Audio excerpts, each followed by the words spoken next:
নমস্কার বন্ধুরা, আজ আপনাদের সঙ্গে শেয়ার করব সুস্বাদু এবং মজাদার একটা রেসিপি। ভিডিওটি শেষ পর্যন্ত দেখুন।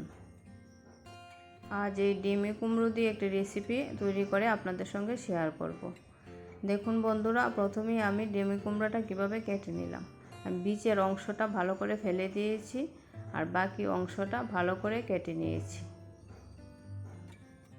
আপনারা যারা এখনও আমার চ্যানেলটি সাবস্ক্রাইব করেননি, প্লিজ আমার চ্যানেলটি সাবস্ক্রাইব করে দেবেন, আর যারা করেছেন তাদেরকে অসংখ্য ধন্যবাদ।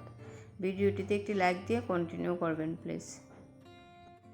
কেটে রাখা ডিমি কুমড়োগুলো ভালো করে ধুয়ে নিলাম, তারপর নুন আর হলুদ দিয়ে মেখে রেখে দিলাম। আর রান্নার জন্য মশলা করে নেব লঙ্কা আর সর্ষে। এখন বেটে নেব।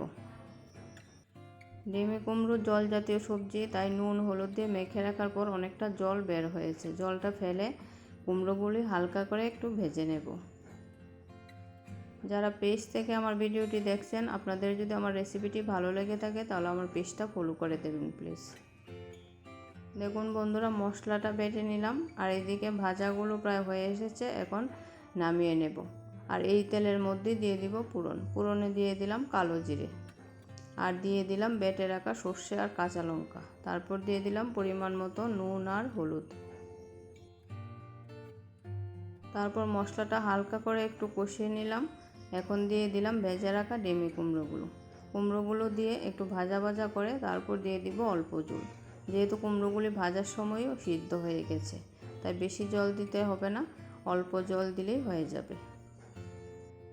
খুবই সহজ আর সিম্পল একটা রেসিপি আপনাদের সঙ্গে শেয়ার করলাম। আপনারা যদি এভাবে কোনোদিন না খেয়ে থাকেন তাহলে ট্রাই করবেন। আশা করি আপনাদের খুবই ভালো লাগবে।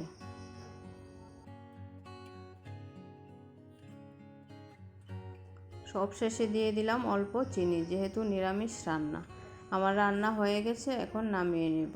আমার সিম্পল রেসিপিটি আপনাদের কেমন লাগলো অবশ্যই জানাবেন। ভিডিওটি শেষ পর্যন্ত দেখার জন্য আপনাকে অসংখ্য ধন্যবাদ।